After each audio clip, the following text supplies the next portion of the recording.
Y buenas tardes, ¿cómo están, iglesia? Espero que estén muy bien. Como ya me presentó el pastor Toño, yo soy Ian Sánchez, ministro de comunicación de aquí del campus Lomas Verdes y miembro también del consejo pastoral. Entonces, la idea es que nosotros aconsejemos al pastor Toño de que si se va a tomar su cafecito ahorita, sea deslactosado para que no le caiga mal. Pero si por ahí pueden llegar a ver a pastor Toño que se porta mal, créanme que no es nuestra culpa, es porque él quiere hacerlo así, no nos hace caso. Pero para mí, como cada vez que me toca poder predicar aquí enfrente es un honor y es un privilegio total poder estar dando continuación a esta serie que es La Iglesia frente al espejo, que es esta serie donde hemos estudiado los mensajes y las cartas a las iglesias que se han mandado en Apocalipsis. Y vaya que ha sido retadora, ¿no? Y el mensaje de hoy no se va a quedar corto. Y por cierto, si se perdieron estos mensajes de Esmirna y de Pérgamo que el pastor Toño había dado aquí en el campus, pueden encontrarlos en todas las plataformas como Domingo de Podcast. Ahí van a poder escuchar todos los mensajes en Spotify, en Apple Music, YouTube Music, Amazon Music, bla, bla, bla. Ahí van a encontrar todos los podcasts para que los puedan estar viendo. Y hasta ahorita hemos hablado de 4 iglesias. La primera iglesia de la que hablamos fue en Éfeso y el pastor Gary fue el que pudo compartir de este mensaje a través de un video y para darle apertura a esta serie. La iglesia de Éfeso es esta iglesia que mantenía una pureza doctrinal, pero que habían dejado su primer amor por Jesús. Luego la iglesia de Esmirna, que era una iglesia que fue fiel en medio del sufrimiento.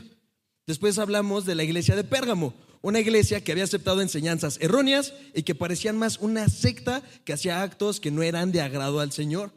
Y la semana pasada, que celebramos el aniversario 52 de nuestra iglesia, que los festejamos ahí arriba en Zona Esmeralda, se habló de la iglesia de Filadelfia, una iglesia modelo, que tenía poca fuerza, pero que su fe era gigante, que guardó la palabra de Jesús y jamás se atrevió a negar su nombre. Pero hoy vamos a estar hablando de la iglesia de Tiatira, que curiosamente de las 7 ciudades a las cuales se les manda una carta en Apocalipsis, era la ciudad más chiquita, pero del mensaje más largo, más fuerte, más profundo y más confrontador. Pero antes de entrar al mensaje de Tiatira, les quiero hacer una pregunta. ¿A quién le gusta comer? Eso, muy bien. Yo debo admitirlo, a mí también me encanta comer. Me fascina comer, creo que lo pueden ver un poquito. La gente del podcast que no puede verme, no estoy tan gordito, solo estoy payaseando un poco. Pero aunque no lo crean, yo solía ser delgado, atlético, musculoso. ¿Pero qué creen?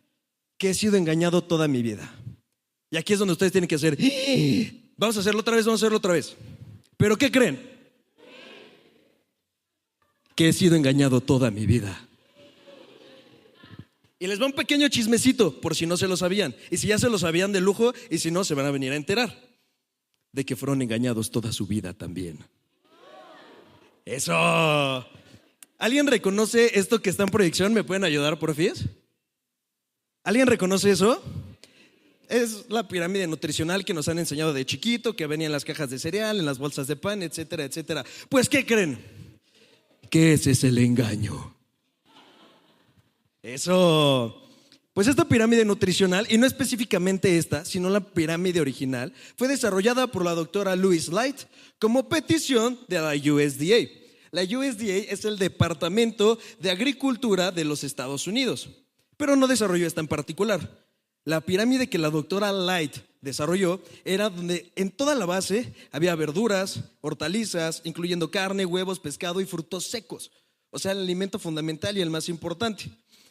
Por ahí consumir moderadamente granos enteros, lácteos, consumo de azúcar menor a un 10% y el consumo de tu grasa menor al 30% diario. Y ella realizó esa pirámide que les estoy platicando con estudios que demostraban que llevar esta vida alimenticia, esta vida nutrimental, ayudaba a reducir las enfermedades cardiovasculares y otras enfermedades, incluyendo el cáncer. Sin embargo, aquí entró lo que nosotros ya conocemos como la terrible corrupción. La USDA hizo ciertas modificaciones a esta pirámide que desarrolló la USDA, que desarrolló la doctora Light. Y quiero que juguemos un juego. No sé si alguna vez lo han jugado, pero les voy a decir una verdad y la otra es una medio verdad. Y quiero que ustedes intenten adivinar cuál es.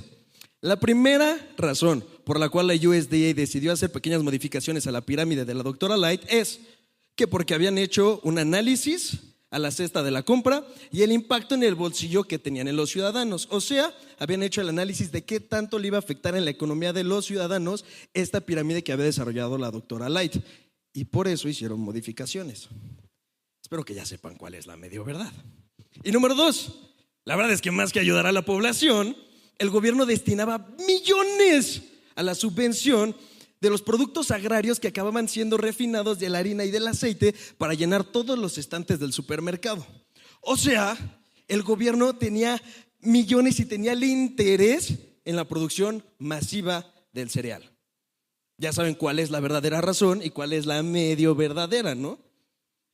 Entonces, la USDA rehizo esta pirámide nutricional y es a lo que estamos viendo aquí arriba.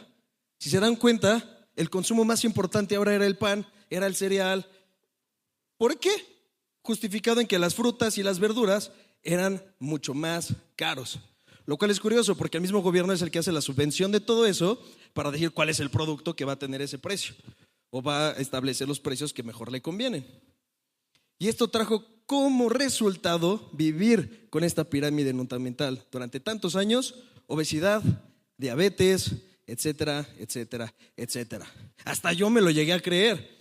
En pandemia, mi cena de todos los días era el cereal porque yo pensaba que era sano, hasta que de repente me vi al espejo y pues vi que no tanto. Pero imagínense lo fuerte que es esto. Con la necesidad y la finalidad de solo beneficiar a solo un área, la USDA convirtió todo en un total engaño que vino desde adentro. Porque esta pirámide nutrimental se enseñaba desde la primaria hasta las universidades y aparte se fomentaba en el cereal y en las bolsas de pan. Es fuerte, ¿no? Como un pequeño engaño, tergiversar tantito la verdad, puede provocar cambios tan fuertes y que terminan viniendo desde el interior. Y algo similar es lo que pasaba en la iglesia de Tiatira, que podemos leerlo en Apocalipsis 2, del 18 al 29, que es una carta donde Jesús se presenta como el Hijo de Dios y está hablando a esta iglesia de Tiatira, que era una iglesia creciente en fe y en obras, pero que habían sido tolerantes al pecado, el cual había sido inducido por una profetisa, que la cual ya estuvimos escuchando ahorita en el video previo, llamada Jezabel. Y no pude evitar relacionarlo esto con la pirámide, porque Dios estableció una pirámide correcta. Dios estableció la pirámide original de cómo teníamos que obrar, cómo teníamos que vivir en fe, cómo teníamos que amar, cómo teníamos que servir y cómo teníamos que perseverar. Sin embargo, en el mundo nos enfrentamos con que el humano siempre busca saciar sus deseos, sus propias necesidades y tergiversa un poco la verdad para que nosotros caigamos en ese engaño. Y eso es algo que Jezabel estaba haciendo con la iglesia. Estaba convirtiendo el amor en una tolerancia al pecado. Y no sé si ustedes lo sabían, pero la mejor mentira o el mejor engaño viene de decir una verdad y tergiversarla un poquito. No se los digo para que lo lleguen a hacer al trabajo o que hijos se lo hagan a los papás, pero ese es el mejor engaño, una verdad tergiversada. Y es lo que Jezabel hizo, intentando buscar una vida más fácil para los cristianos, para la iglesia de Tiatira, pues en realidad solo lo había hecho para justificar que la satisfacción de saciar todos sus deseos carnales era para llevarlos al libertinaje.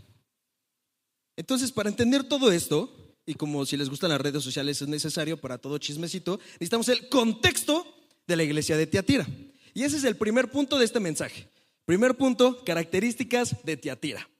Y Tiatira actualmente es la ciudad de Akhisar en Turquía. Estaba en la parte norte de Lidia, en el río Lico, un afluente del río Hermo, en los límites de Lidia y Misia. Misia es la actual Turquía. Y tenía una posición estratégica, como lo podemos ver aquí, que unía las rutas comerciales entre Pérgamo y Sardis y que se extendían hasta Filadelfia y la Odisea. Rutas comerciales que ni Nuevo Laredo, ¿eh? Pero ahora vamos con un poco de historia y eso es lo que a mí me encanta. Tiatira fue una ciudad fundada por Seleuco I Nicátor, por ahí del 300 a.C. Seleuco era un diádoco de Alejandro Magno. Todos saben quién es Alejandro Magno. Diádoco significa sucesor. Y así se les decía a todos los generales de Alejandro Magno, a los cuales se les había repartido todo su vasto imperio. Y Seleuco era uno de ellos. Y Tiatira en un inicio era una colonia militar de este imperio seleucida. Pero por ahí del 133 a.C., Tiatira pasó a manos de los romanos. Y en ese punto, Tiatira se convirtió en un importante punto comercial. sobre todo para la economía de la zona. Entonces los residentes se hicieron putrimillonarios, se volvieron súper ricos y empezaron a construir templos paganos. En ese entonces en Tiatira el dios principal era Apolo. Y estos residentes eran trabajadores de lana, de púrpura, plata, lino, bronce, tintoreros, alfareros, etcétera, etcétera, etcétera. De hecho, en Hechos 16:14 leemos de Lidia, una mujer en Filipos que se habían encontrado que era originaria de Tiatira, y ella trabajaba con la púrpura, vendía esta púrpura, que es un colorante realmente costoso para teñir la ropa de la realeza, de funcionarios, de gente rica y etcétera. Pero bueno, en Tiatira se organizaban económicamente y socialmente en gremios comerciales. Cada artesano, cada herrero, cada tintorero formaba parte de un gremio, y cada gremio tenía sus propias propiedades, sus contratos, y ejercían una amplia influencia en los demás. Vamos a definir lo que es un gremio por si no lo saben, y vamos a usar una definición de la RAE. Gremio es una corporación formada por los maestros, oficiales y aprendices de una misma profesión y oficio, regida por ordenanzas o estatutos especiales. Vamos a recalcar esto: regida por ordenanzas o estatutos especiales. O sea, la sociedad y la economía en Tiatira estaba establecida por los gremios que vivían en inmoralidad, que vivían en adoración a dioses paganos, que hacían sacrificio a dioses paganos, que hacían borracheras descontroladas, orgías y muchas más cosas sucedían en la iglesia, en la ciudad de Tiatira, por todas estas personas. Lo curioso es que si tú estabas fuera de estos gremios no eras nadie, ni social ni económicamente. Casi como preparatoria gringa, donde está el grupo de emos, el grupo de nerds, el grupo de atletas, el grupo popular, el grupo de los bonitos, y que siempre está el rarito que nada más no encaja. Pues en Tiatira esos raritos éramos los cristianos, porque no encajábamos con este estilo de vida, no encajábamos con esta forma de ser, y no adorábamos a los mismos dioses, y no entrábamos a estas mismas actividades inmorales. Entonces también existía esta oposición de los gremios hacia el cristianismo. Y entonces, ya entendiendo este contexto de la ciudad de Tiatira, vamos a leer Apocalipsis 2:18, y estará apareciendo aquí en pantalla.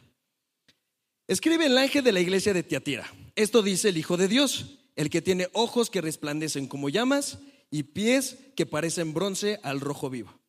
Y analicemos lo que se dice de Jesús, y este va a ser nuestro segundo punto de este mensaje: características de Jesús. Y como se presenta Jesús en esta carta, dice el Hijo de Dios. Y esta es la única vez en todo Apocalipsis que se dice esta frase, que Jesús es el Hijo de Dios. Es la única vez que se utiliza en todo Apocalipsis y que se deja en claro esa identidad.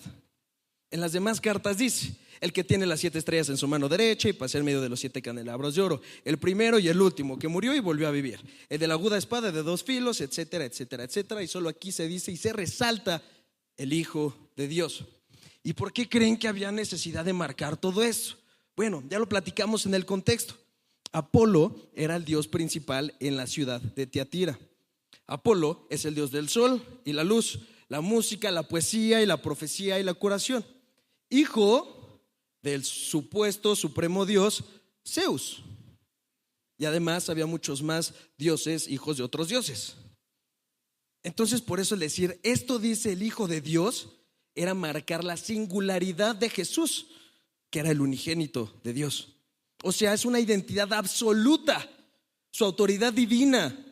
Era de notar que el mensaje, la diferencia del mensaje que estaba dando Jesús era totalmente diferente a lo que estaban escuchando habitualmente por los demás dioses presentes en ese entonces. Porque imagínense ustedes, con tantos dioses, cuántas enseñanzas falsas, cuántas enseñanzas erróneas estaban pasando en ese momento. Cuánto degenere seguro debía haber. Y por eso Jesús resalta y dice: yo soy el único hijo del único Dios. Y al decir yo soy el Hijo de Dios, está diciendo yo soy el camino, la verdad y la vida. En todo lo que tú oyes en tu habitualidad, mi voz es la voz de la verdad, la voz que a ti te va a dar paz, la voz que a ti te va a llevar por un buen camino. Y porque luego entonces en este mensaje resalta el Hijo de Dios, el que tiene ojos que resplandecen como llamas de fuego. Si sabemos, Apocalipsis está lleno de simbolismos. ¿Qué significarán estas llamas de fuego? Pues quiere decir que Jesús tenía una mirada tan penetrante que llegaba a lo más profundo de quiénes somos nosotros. No se ve en nuestra apariencia, no se fija en lo que nosotros buscamos reflejar al mundo, conoce quiénes somos, conoce lo más profundo de nosotros. Y a veces nosotros lo queremos esconder. Queremos ponernos la capa de invisibilidad de Harry Potter, ser como Sue de los Fantastic Four para que no nos vea y ser invisibles, ponernos el anillo del Señor de los Anillos para que Dios no nos vea, y ni eso nos va a hacer escapar de la mirada de Dios. Nada de eso se va a esconder de la mirada de Dios. Jesús conoce hasta lo que nosotros ni siquiera sabemos de nosotros mismos. ¿Por qué? Porque el mundo es fácil de engañar, pero Dios no es fácil de engañar. Y desde el Antiguo Testamento el Señor declara todo esto con una autoridad impresionante. 1 Samuel 16:7, la gente se fija en las apariencias, pero yo me fijo en el corazón. Lucas 16:15, ustedes se fijan ante la gente, pero Dios conoce sus corazones. Hebreos 4:13, ninguna cosa creada escapa de la vista de Dios. Todo está al descubierto, expuesto a los ojos de aquel a quien hemos de rendir cuentas. Y Jeremías 17:10, yo, el Señor, sondeo el corazón y examino los pensamientos para darle a cada uno según sus acciones y según el fruto de sus obras. En todo momento, y estos solo son 4 versículos, y hay muchos más versículos donde dice que Jesús, que Dios se fija en nuestro corazón, no en nuestras apariencias, no en cómo queremos vivir, sino en nuestro interior. Él conoce y lo examina. Y a veces creemos que es de fuertes o es de ser invencibles esconder todo detrás de una capa, escondernos detrás de un vidrio polarizado y decir, es que estoy bien, cuando por dentro estamos sufriendo, cuando por dentro estamos mal. Pero déjeme decirles todo lo contrario. La transparencia no es debilidad. Hablar las cosas no es debilidad. La transparencia es fortaleza. Porque es lo más difícil de hacer y porque es lo que nadie está haciendo. Y es por eso que Dios tiene el poder de atravesar ese vidrio polarizado que nosotros creemos que tenemos frente a Dios. Y yo he de confesar, y ya los he platicado y lo platiqué la vez pasada que me tocó predicar igual. Llevo como 8 meses, 9 veces viviendo independiente con mi hermano. Y hubo varias veces donde yo estuve a punto de rendirme, donde yo no platicaba con nadie, pero llegaba a mi casa, me tiraba al suelo y chillaba diciendo, no tengo ni cómo ayudar a mi hermano con la renta, no tengo ni cómo empezar a pagar la comida, no tengo ni cómo hacer, ni cómo y me estaba frustrando, me estaba rindiendo, le estaba culpando a Dios, le estaba diciendo, Señor, ¿por qué no puedo tener un trabajo que me ayude a estar estable? ¿Por qué no puedo estar en todo esto? Fui vulnerable y fui transparente porque al final de cuentas Dios ya lo sabe. No sirve de nada que me hubiera puesto en este vidrio polarizado, me hubiera escondido en esta capa y fingir que todo estaba bien incluso con Dios. Pero Dios ya sabía cuál era el dolor que yo traía, cuál era la frustración que yo traía. Y después de eso me dio un trabajo. Después de eso me dio más trabajos y más trabajos. Ahorita ya le he dicho, para tantito, ¿no? Entonces Dios conoce lo que hay en ti. Dios conoce cuál es la intención de tu corazón, sea buena o sea mala. Por más que se intente esconder, nada va a pasar desapercibido de la mirada de Dios. Él sabe cuando tu bondad actuó con pureza y también sabe cuando tu maldad salió a la luz. Y ante esto Jesús se establece como un juez absoluto. Y aquí en mismo Apocalipsis versículo 28 revela este aspecto de Él diciendo, el que tiene la mirada como ojos de fuego y pies que parecen bronce al rojo vivo. Recordemos que Apocalipsis son muchos simbolismos. Y a lo largo de la Biblia hemos encontrado que los pies reflejan autoridad y dominio y aquello que se establece con firmeza. Salmo 110:1 dice, siéntate a mi derecha hasta que ponga tus enemigos por debajo de tus pies.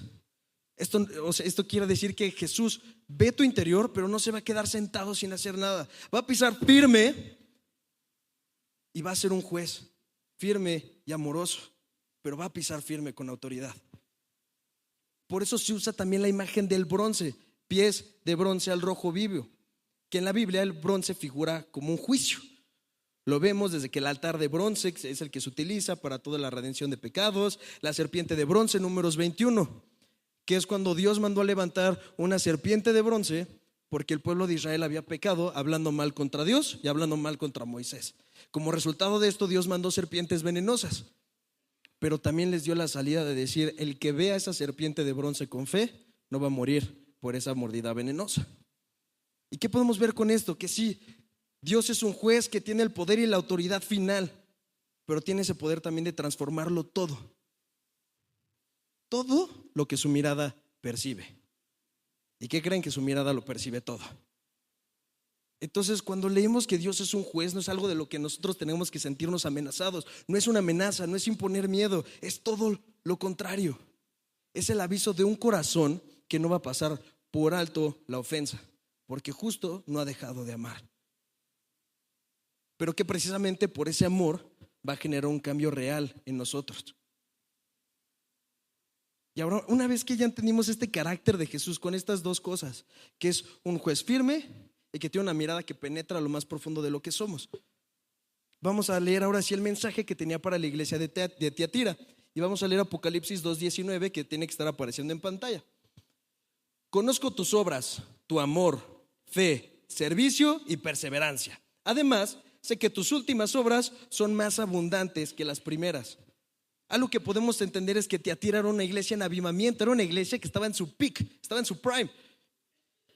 Y eso lo podemos ver porque dice, tus obras de antes, tus obras de ahora son mucho más grandes que las de antes. Y eso siempre tenemos que entenderlo. Cuando Jesús nos quiere decir algo, siempre te va a enlistar las cosas buenas. Entonces, estas son las alabanzas de Jesús a su iglesia. Y este es el punto número 3 de este mensaje. Y quiero que para esto entendamos cómo nace un río, por si no lo sabían. Un río nace después de muchas lluvias, pero hay de dos. O las fuertes lluvias caen sobre un terreno que es impermeable y se forman estos pequeños riachuelos, o cae sobre un terreno que absorbe grandes cantidades de agua hasta que terminan sobreabundando y las tienen que sacar por una corriente de agua que termina siendo una erosión en la tierra, formando cuencos a los cuales nosotros llamamos ríos. Por eso cuando hay épocas de sequía de lluvias, o los ríos se secan o se hacen muy chiquitos. Pero otra cosa que es cierta es que un río toma muchísima fuerza cuando se unen diferentes afluentes, cuando se unen arroyos, cuando se unen ríos secundarios o cuando los mismos manantiales dirigen más aguas hacia ese río. Veamos a la iglesia de Tiatira como este río fuerte y abundante, y que además cobró mucha fuerza por sus obras, por su amor, por su servicio, por su fe y su perseverancia. Todas estas 5 afluentes sumaron fuerza a la iglesia de Tiatira. Pero quiero que entendamos esto, y es muy importante. Cada aporte que suma fuerza a un río no le quita la independencia de su fuente principal, que es el agua. Lo mismo con la iglesia.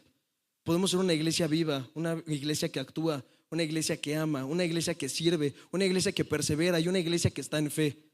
Pero si nuestra fuente principal de Dios llega a flaquear, se seca. Tenemos todos estos afluentes que hacen que la iglesia sume fuerzas, se haga más fuerte, sea más viva, pero jamás podemos olvidar que nuestra fuente principal es Dios. Y Tiatira tenían claro esto. No era una iglesia en sequía, era una iglesia abundante. Y el fruto que estaba dando, por lo tanto, era cada vez mayor. Y recuerden que hablamos de 2 tipos de ríos. El agua que cae sobre un terreno que es impermeable y se hace un riachuelo que si deja de llover, desaparece instantáneamente. Y el que cae sobre un terreno que lo absorbe, que absorbe y absorbe el agua, la guarda y aparte esa agua sobreabunda. Esta verdad la explicó Jesús en Mateo 13 del 1 al 23, en la parábola del sembrador. En esta parábola del sembrador, Jesús establece que la semilla es la palabra y el evangelio el terreno en el corazón. Entonces establece 4 tipos de semilla. Si la semilla cae en el camino, es que la palabra llegó, pero no se entendió, entonces se termina perdiendo la palabra en nuestros corazones. Si la semilla cae en piedras, hay un entusiasmo y un avivamiento momentáneo, pero que ante la primera prueba de fe se muere. La semilla, si cae entre espinos, se quiere decir que son las preocupaciones y las prioridades del mundo, terminan ahogando nuestra fe. Pero si la semilla cae en un terreno fértil, da un buen fruto y además en abundancia. Y eso pasó en Tiatira. Tiatira estaba dando un buen fruto. Tenía la virtud más importante, que es el amor. Y la palabra es clara en 1 Corintios 13. Puedes tener todos los dones que te plazcan. Puedes ser el mejor predicando, puedes ser el mejor cantando, puedes ser el mejor en la batería, el mejor en el bajo, el mejor evangelizando, el mejor misionero, el mejor que da la bienvenida. Puedes ser el mejor en lo que tú quieras, pero si no tienes amor, entonces no tienes absolutamente nada. Y luego Tiatira tenía otra cosa buena, la fe.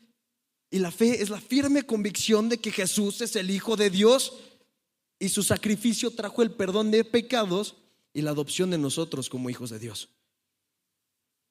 Otras cosas que tenía Tiatira eran el servicio y las obras como un acto por el amor de Dios. Actos motivados por el amor de Dios. Y el mismo Jesús vino a enseñar: yo no vengo a que me sirvan, yo vengo a servir. Y finalmente se habla de que Tiatira tenía perseverancia. Y la perseverancia es aguantar las pruebas, aguantar el dolor, aguantar el sufrimiento, aguantar todo lo que sucede en nuestra vida cotidiana, pero siempre tomados de la mano de Dios. Y aunque Dios reconoce y aplaude estas virtudes en Tiatira, también tenía sus reproches contra esta iglesia. Y ese es el punto 4 de este mensaje: reproches de Jesús a su iglesia. Entonces leamos Apocalipsis 2:20. Sin embargo, tengo en tu contra que toleras a Jezabel, esa mujer que dice ser profetisa. Con su enseñanza engaña a mis siervos, pues los induce a cometer inmoralidades sexuales y a comer alimentos sacrificados a los ídolos. Y quiero que contrastemos esto con lo que ya conocemos de Éfeso, porque en donde Éfeso estaba mal, que era en haber olvidado su primer amor, Tiatira estaba espectacularmente bien. Pero en donde Éfeso era firme, que era en una sana doctrina, Tiatira no lo estaba.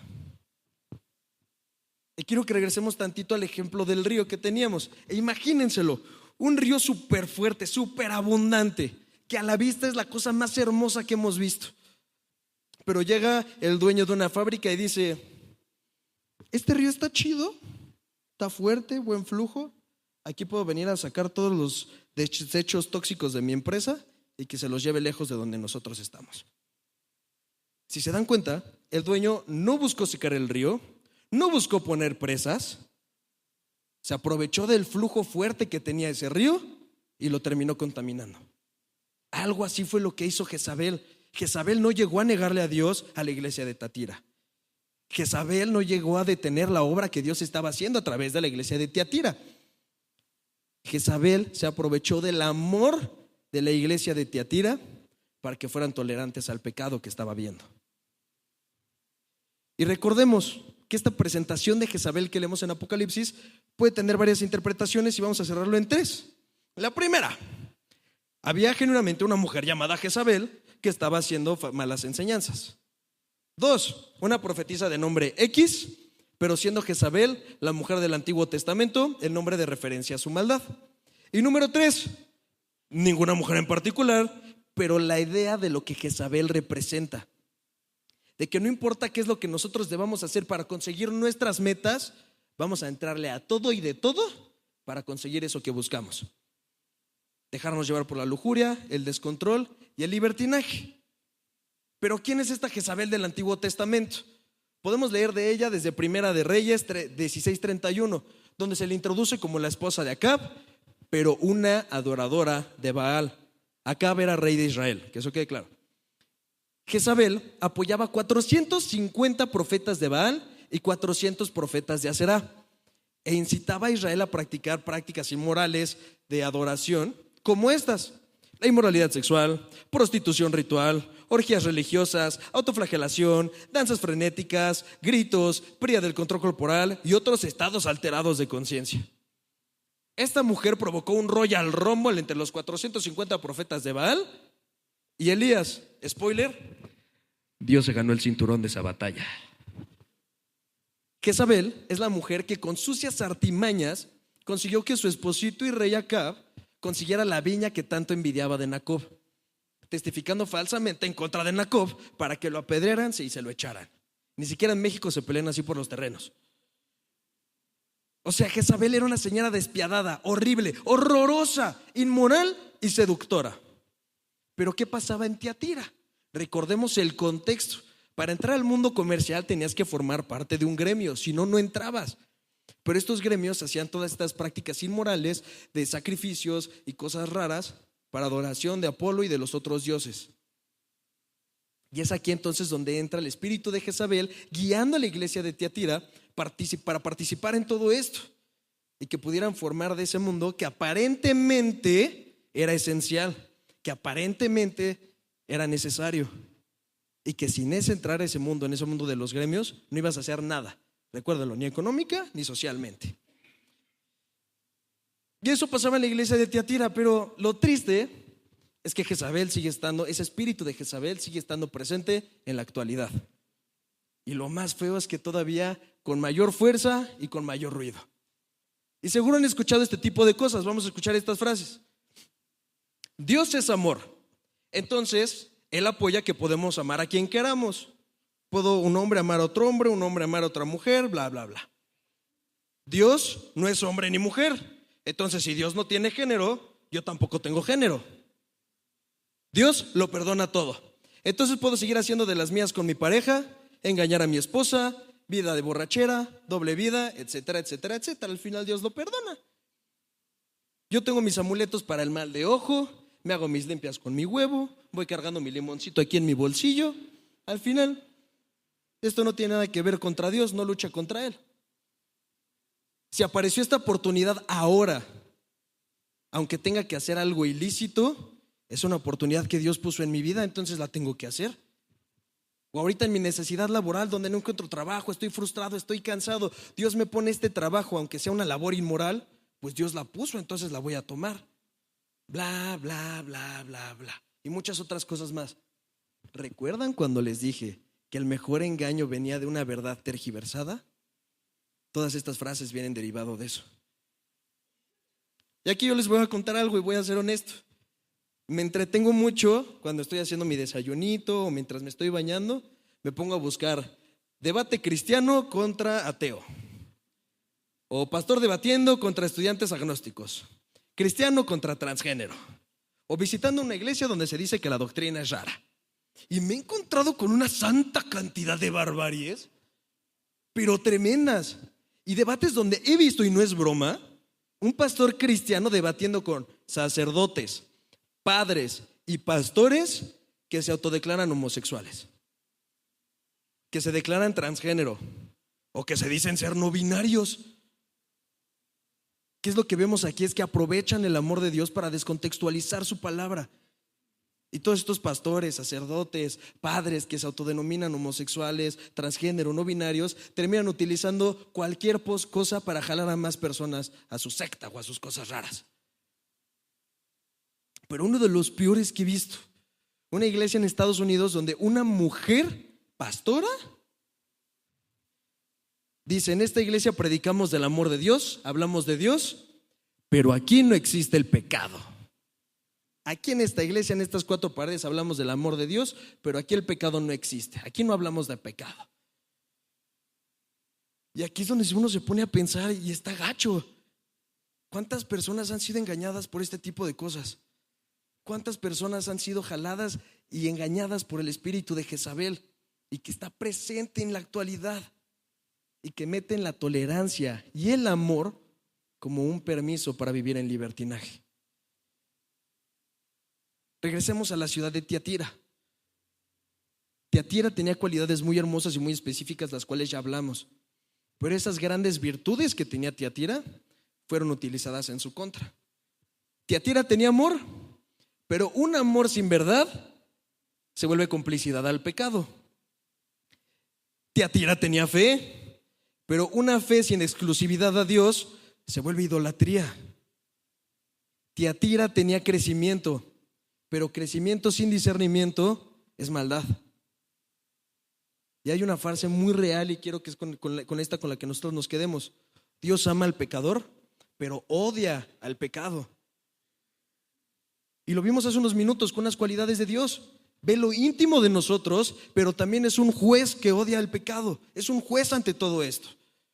Dios ama, pero no tolera lo que está mal. Amar no significa tolerar.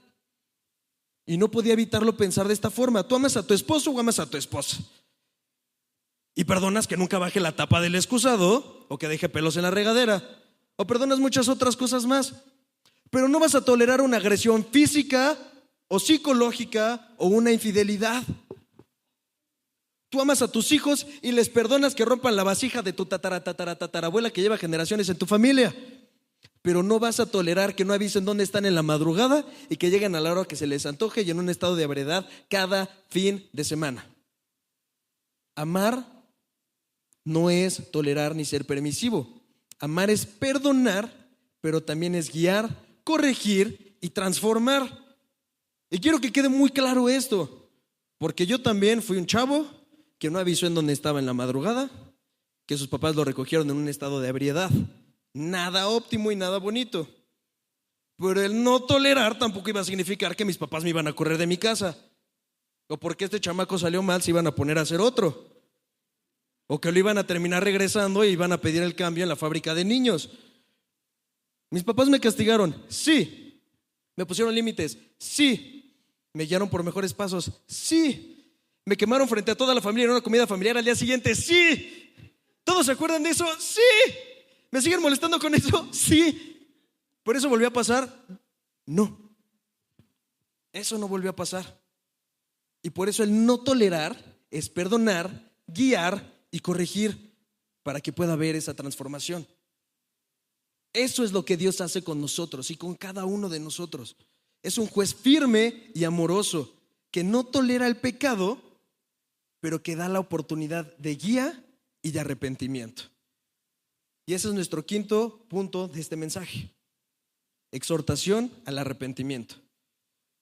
Leamos Apocalipsis 2, 21, 23, que también debe estar apareciendo aquí en pantalla. Y está hablando de Jezabel. Le he dado tiempo para que se arrepienta de su inmoralidad, pero no quiere hacerlo. Por eso la voy a postrar en un lecho de dolor, y a los que cometen adulterio con ella los haré sufrir terriblemente, a menos que se arrepientan de lo que aprendieron de ella. A los hijos de esa mujer los heriré de muerte.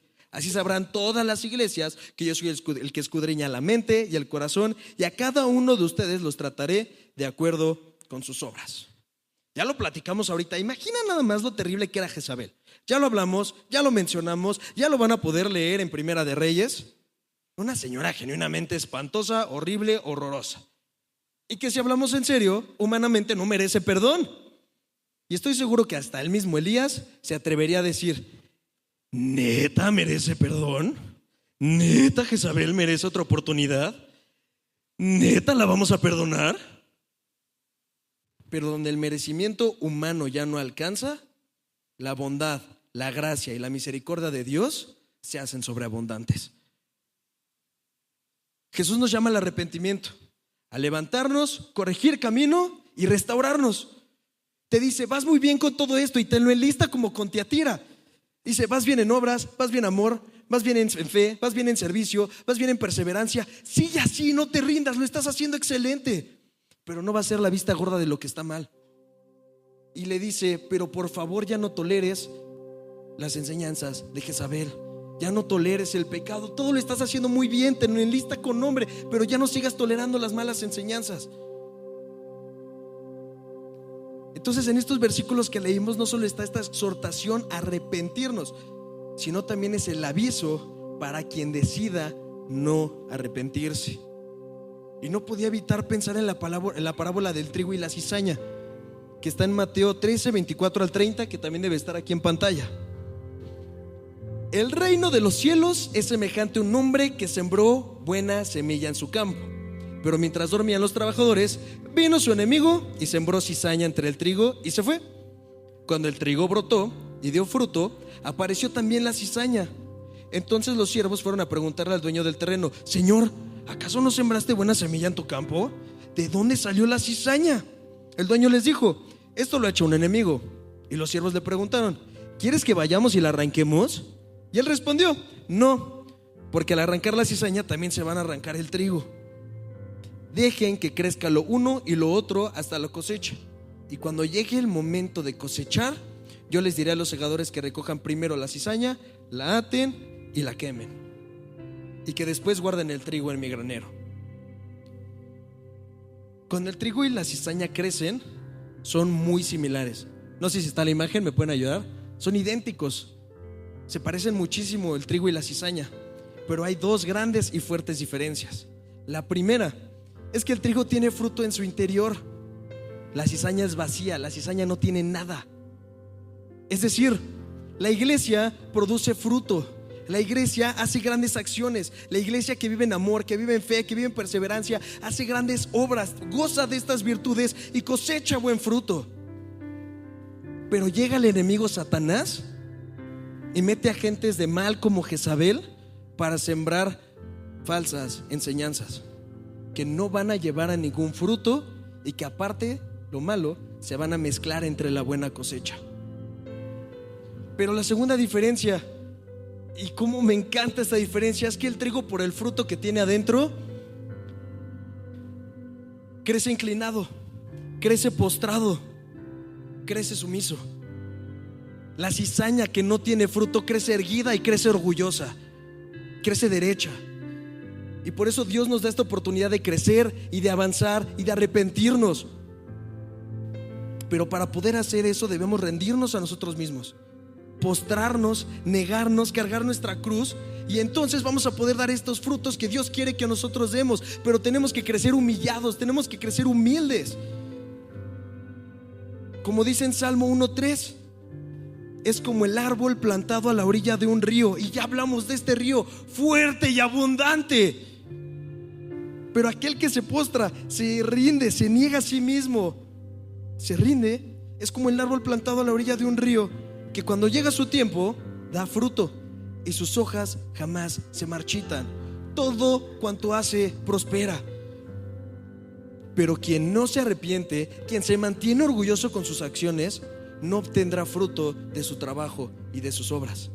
En el día de la cosecha y en el día de juicio recibirán y serán tratados de acuerdo a esos frutos y a sus obras. Entonces, lo que está haciendo aquí Jesús no es un aviso de castigo, no es un aviso de amenaza. No te estoy amenazando, no es un castigo. Te estoy haciendo un llamado de amor a que te arrepientas. Ese es el llamado que está haciendo Jesús en todo esto. Jesús quiere que vivamos la eternidad a su lado. Él quiere vivir contigo, quiere que vivas la eternidad con Él, que goces de vivir con Él. Pero debemos hacer a un lado el orgullo de lo que nosotros creemos que merecemos y que hacemos de todo para conseguirlo. Tenemos que mantener la pureza en nuestras acciones. La iglesia no está llamada a conformarse con el mundo. La iglesia está llamada a transformar el mundo y a hacer luz. Hay el diseño original de una pirámide nutrimental que la diseñó Dios, y que ese alimento diario es lo que nos va a permitir vivir en amor, en fe, en perseverancia, en rectitud, en integridad, en humildad. Pero viene el mundo a su propia conveniencia a tergiversar esa pirámide nutrimental para que vivamos tristes, para que vivamos en ansiedad, para que vivamos en preocupación, para que olvidemos quién es Dios. Pero siempre está esta oportunidad, porque esta pirámide que ya habíamos visto, ya se dijo que era falsa, que era una mentira. Y tienes la oportunidad de seguir creyendo esa mentira o regresar a la pirámide original y empezar a obrar con ese amor, con esa fe, con esa gracia, de tener tus prioridades bien ordenadas y que tu alimento habitual, tu nutriente habitual sea Dios, sea el diseño original de todo esto. Y es así como vamos a poder ser luz en este mundo. Regresando a este diseño original, tenemos esta oportunidad de arrepentirnos hoy, de entregarnos hoy y de rendirnos. Dios es un juez que ama, es un juez que por amor perdona, pero no va a tolerar que nos mantengamos en nuestra postura orgullosa.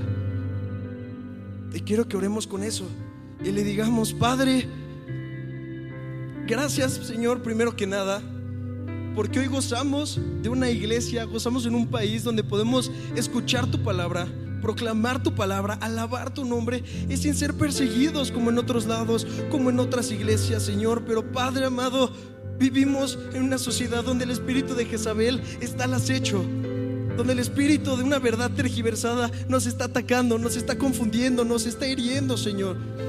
Vivimos en un mundo, papá, donde ya no sabemos qué está bien y qué está mal, pero Señor, tú nos dices cuál es la verdad, tú nos dices lo que está bien, tu palabra es la verdad, tú eres la verdad, el camino, Señor. Que podamos ser sensibles a escucharte, que podamos ser humildes a no decir yo creo que es esto, yo digo que es esto es lo normal, entonces me someto a lo normal. Señor, tú viniste a hacer todo lo que no era normal. Desde que tú llegaste por las personas que no estaban capacitadas para hacerlo, tú viniste a hacer todo lo contrario a lo que hace el mundo. Padre, que nos sometamos a tu verdad, que seamos humildes a eso, Señor. Pero papá, también gracias por ese amor tan hermoso con el que nos abrazas. Gracias porque tu juicio no es castigador, no es sometedor, no es para autoflagelarnos, sino es para rendirnos y decir: Padre, me humillo, Padre, aquí estoy. Padre, quiero vivir y gozar esta eternidad contigo. Padre, quiero que tú brilles en este mundo que está roto. Padre, quiero que tú brilles en este mundo donde la angustia, donde el miedo, donde toda la ansiedad ya no puede más. Padre, tú nos prometes provisión, tú prometes amarnos, tú dices que vas a vestirnos, tú dices que vas a alimentarnos, tú dices que vas a darlo todo. Pero este mundo dice que si no lo hacemos por nosotros no lo vamos a conseguir. Pero Padre, permítenos y darnos esta fuerza y valentía para rendirnos, y que entonces podamos vivir en este amor y en esta paz que tú diseñaste, en este diseño original que tú ya estableciste. Que podamos vivir en esta pirámide nutrimental para que realmente vivamos de nutrientes buenos que tú ya diste para nosotros, y que nos hagas vivir en esta vida que tú diseñaste, en amor, en fe, en servicio, en obras y en perseverancia, siempre tomados de tu mano. Te pedimos esto hoy, Señor, y te clamamos que nos acompañes todos los días de la semana. Que día a día vivamos y enfrentemos contra este miedo, contra este ruido, contra esta oscuridad que hoy vivimos, Padre. Pero que tu verdad siempre sea este susurro tan bonito que escuchamos en medio de tanto ruido, Señor. Porque sabemos que todo el ruido del mundo que escuchamos, tú no vas a gritar más fuerte para sumarte al ruido. Tú vas a hacer un susurro de paz en el ruido que escuchamos, Padre. Y ese susurro es el que nos dirige, el que nos lleva, y en el cual tú nos llamas para vivir en amor. Síguenos fortaleciendo, Padre, y te pedimos por esta iglesia, por Satélite Iglesia Cristiana, Padre, para que tú la sigas guiando en estos pasos correctos, Padre, para que vivamos en amor, más no en tolerancia, para que vivamos en perdón, más no en libertinaje. Te lo pedimos, oramos y damos gracias en el nombre de Cristo Jesús. Amén.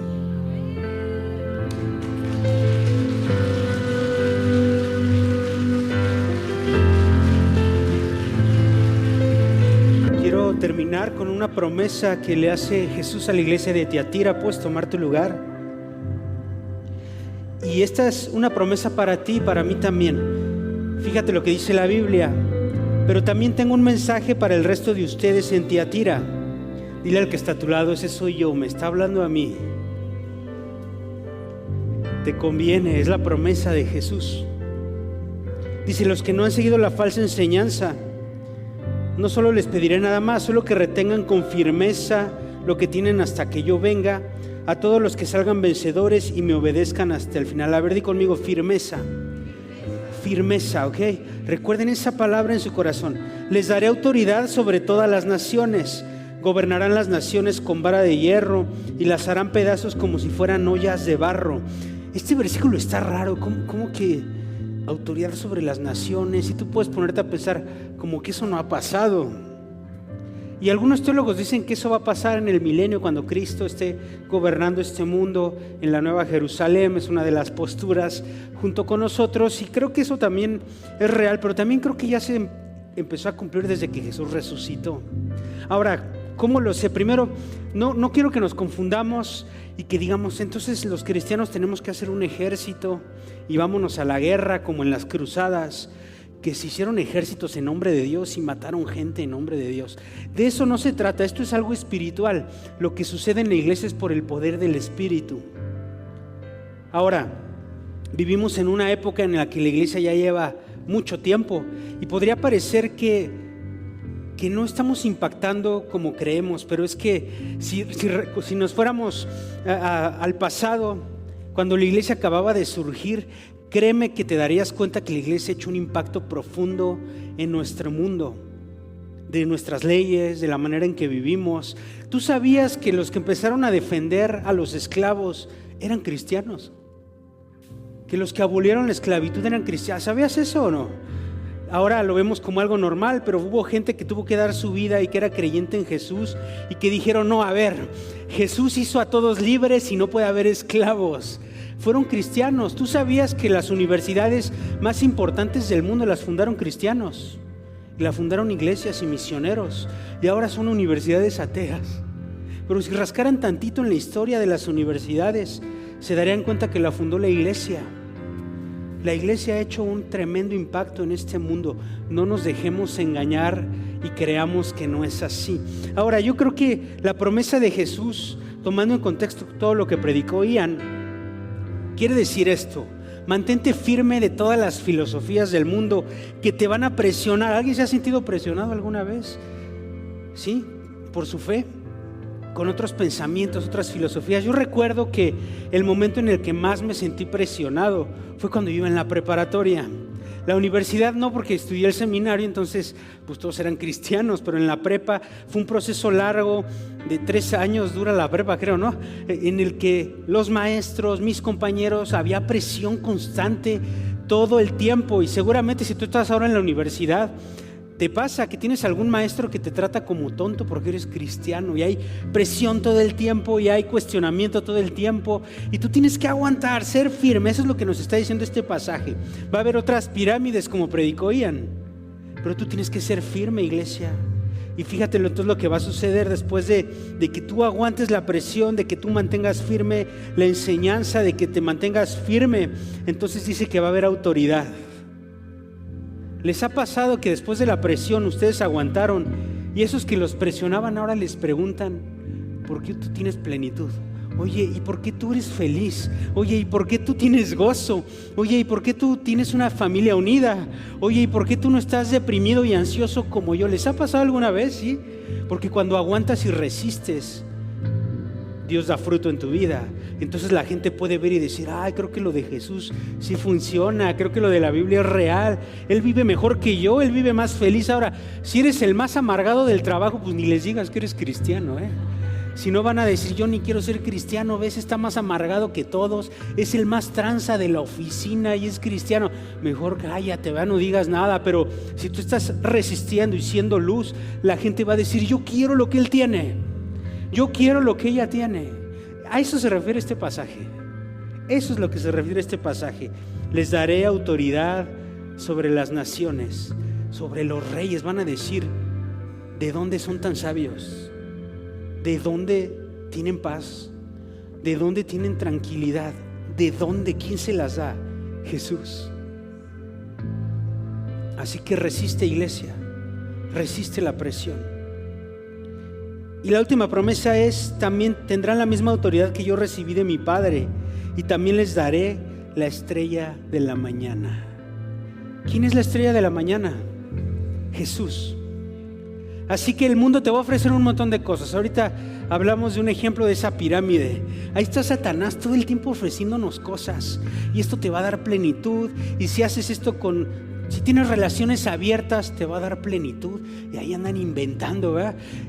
Hasta psicólogos no cristianos saben que eso no da plenitud, ¿verdad? Pero bueno, ese es otro tema. Si tienes fama, si tienes dinero, entonces vas a tener plenitud, y estás viendo esas pirámides falsas. Pero hoy la promesa es, si tú pones tu confianza en Jesús y eres firme, te va a dar la estrella de la mañana. Es decir, vas a tener una relación más profunda con Jesús, que te va a dar plenitud y te va a dar todo lo que necesitas. ¿Alguien quiere eso? Yo quiero eso. Deja de buscar en otros lados. Ya deja de buscar en otros lados. Ya deja de buscar en el horóscopo. Ya deja. Dios creó las estrellas. Ya deja de buscar en sustancias. Ya deja de buscar en relaciones. Algunos llevan 7 esposas, va. Esta sí es la buena. No es la buena. Jesucristo es el que te va a dar plenitud. Tienes que creerlo. Deja de buscar en otras cosas y busca en Jesucristo. Vamos a orar.